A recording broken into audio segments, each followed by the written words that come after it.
السلام عليكم ورحمة الله وبركاته. كل عام وأنتم بخير. فطور أول يوم رمضان هنعمله مع بعض النهاردة، وطبعا البط ده الراعي الرسمي لفطور أول يوم رمضان في مصر. أهم حاجة البط، مهما الأسعار غليت لازم نعمل بط أول يوم إن شاء الله. ربنا يوسع علينا وعليكم جميعا يا رب. النهاردة إن شاء الله هنعمل المحشي بطريقة هتحللك كل المشاكل اللي كانت بتقف قدامك في موضوع المحشي ده. تعملي المحشي بالطريقة دي وانسي كل الطرق اللي عملتي بيها المحشي قبل كده في حياتك. صدقيني، جربي الطريقة دي وان شاء الله هتدمني عليها، مش هتعملي المحشي تاني الا بالطريقة دي، سواء محشي العنب او محشي الكرنب. ورق العنب او الكرنب الاتنين في منتهى الجمال، افخم واحلى واطعم محشي ممكن تتذوقيه في حياتك. كل اللي هيدوقه مش هيصدق ابدا يعني قد ايه المحشي ده جميل، هيقولك انتي جايباه جاهز ده ولا ايه. افخم من افخم المطاعم الكبيرة جدا بتعمل المحشي بالطريقة دي. محشي بالطريقة دي رايح في حتة تانية خالص خالص، جربيه ومش هتندمي.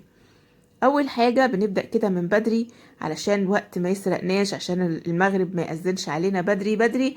قومي كده بسرعة وحطي حبة مية تغلي، وحطي معاهم اول ما تغلي معلقة زيت، وبعد كده هننزل بورق العنب. ورق العنب بياخد تقلبتين كده. انا كنت سلقته بالليل من وانا بعمل السحور كده، قمت سلقته علشان يبقى سحور اول يوم رمضان طبعا، علشان يبقى جاهز معانا. الصبح بقى بدري تمسكي الفراخ. هعمل جنب البط هعمل فراخ علشان اللي ما بياكلش بط ياكل فراخ. اديناها صدمة، الفراخ بتاعتنا متقطعة واديناها صدمة جامدة يعني. على النار. طبق او حلة تكون تحطي فيها اي مادة دهنية وتديها صدمة على الناحيتين لحد ما تاخد اللون الذهبي. بعد كده نسبك بقى تسبيكة الورق العنب زي ما انت شايفة كده في سريع سريع.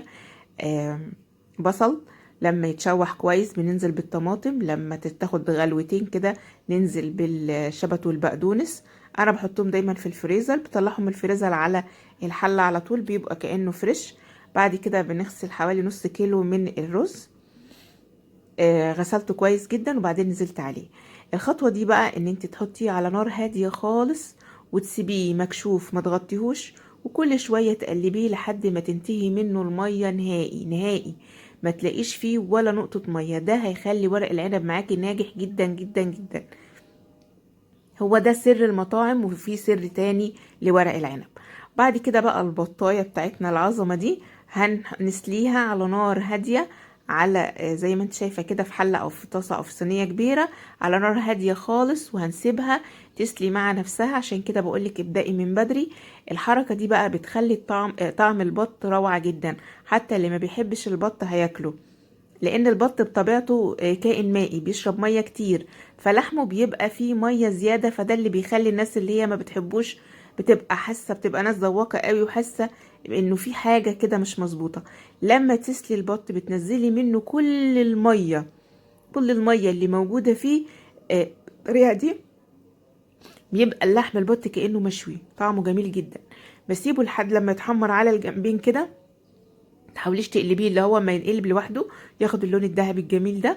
وزي ما انت شايفه كده ما بتلاقيش بقى فيه ميه، لا بتلاقي الدهون نزلت. طبعا مش دي كل الدهون نزلت، دي مش كلها من البطه، كنت انا محمره فيها الفراخ فلقيتها كتير على تسبيكه الورق العنب فنقصتها هنا.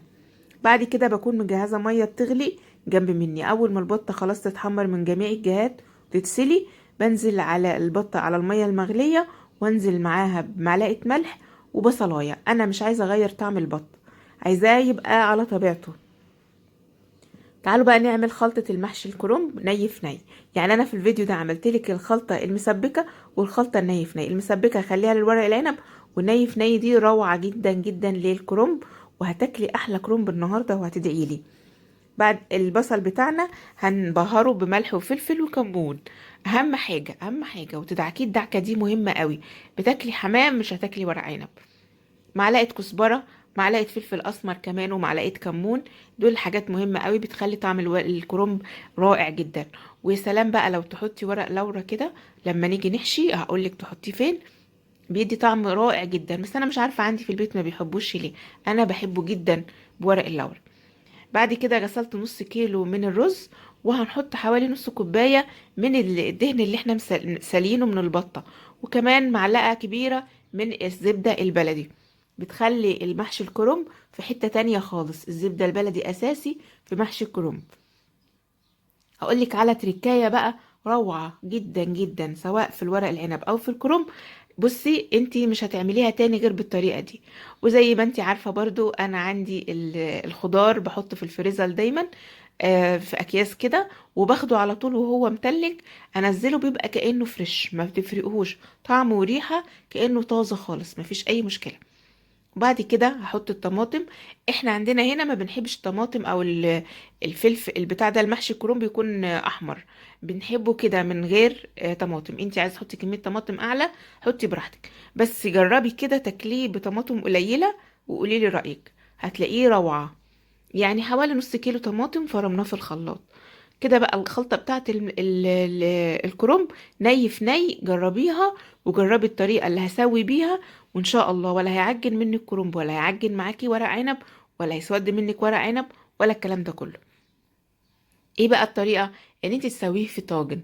الطاجن ده اجمل واروع، بيخلي طعم الحاجة روعة. زي ما انت شايفة كده لازم نفرش في قعر الطاجن جزر وطماطم. ما بحطش بصل عشان بيغير طعمه، بينحرق كده، بيدي طعم وريحة مش بيعجبوني.